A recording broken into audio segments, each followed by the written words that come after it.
ঐতিহ্যবাহী ৬০ গম্বুজ মসজিদে এসে দেখলাম একটি বানর গাছের উপরে বসে বাদাম খাচ্ছে।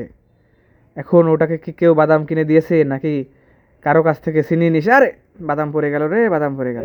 বানরের ব্যাড লাক। মন খারাপ করিস না, দাঁড়া আমি উঠিয়ে দিচ্ছি বাদাম। আরে ও নিজেই নেমে যাচ্ছে, আমি আর কি উঠিয়ে দেবো। তো আস্তে আস্তে নামতেছে, দেখা যাক বানর কি বাদাম নিয়ে আবার উপরে উঠে যাবে কিনা, এটাই দেখার বিষয়। তো আস্তে আস্তে নামতেছে। হ্যাঁ বাদাম সুজা নাম, সুজা নাম। নামো নামো। আরে ভয় পাস না, আমি তোকে কিছু বলবো না, বাদাম নে বাদাম নে। এই তো এইখানে বসে খাওয়া শুরু করলো। ওই সাইড থেকে আবার একটা মহিলা আসতেছে। আন্টি সরে যান, বানর আছে। এ কিছু বানরকে মারবে নাকি? আরে অ্যাটাক। আরে আন্টিরে দিছে দাবর রে বানর। আন্টি তো হয়েছে ভয়। বানরের বাদাম আন্টি খেয়ে দেওয়ার ধান্দা করেছিল নাকি? আরে আন্টি, এই যে আবার বাদাম নিয়ে অন্য গাছে উঠে গেল বানর। আন্টি তো ভয় পেয়ে গেছেন, বাড়ি যেয়ে পানি পড়া খেয়েন।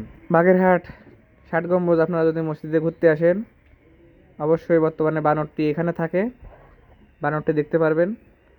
এবং বানরটিকে যে যা পারেন কিছু খাবার কিনে দেবেন, কারণ বানরটি আপনাদের দেওয়া খাবার খেয়েই কিন্তু বেঁচে থাকে, এটা অবশ্যই মাথায় রাখবেন। আল্লাহ আপনাদের মাধ্যমেই বানরের রিজিক এখানে লিখে রেখেছে, আপনারা অবশ্যই খাবার দিয়ে যাবেন। ঐতিহ্যবাহী ৬০ গম্বুজ মসজিদে এসে আজকে বানরের দৃশ্য দেখতে পেলাম, অনেক ভালো লাগলো আজকে বাগেরহাট ৬০ গম্বুজ মসজিদে ঘুরে। আপনারা অবশ্যই বাংলাদেশের ঐতিহ্যবাহী ৬০ গম্বুজ মসজিদে ঘুরতে আসবেন এবং ভিডিওটি শেয়ার করে সবাইকে দেখার সুযোগ করে দিবেন।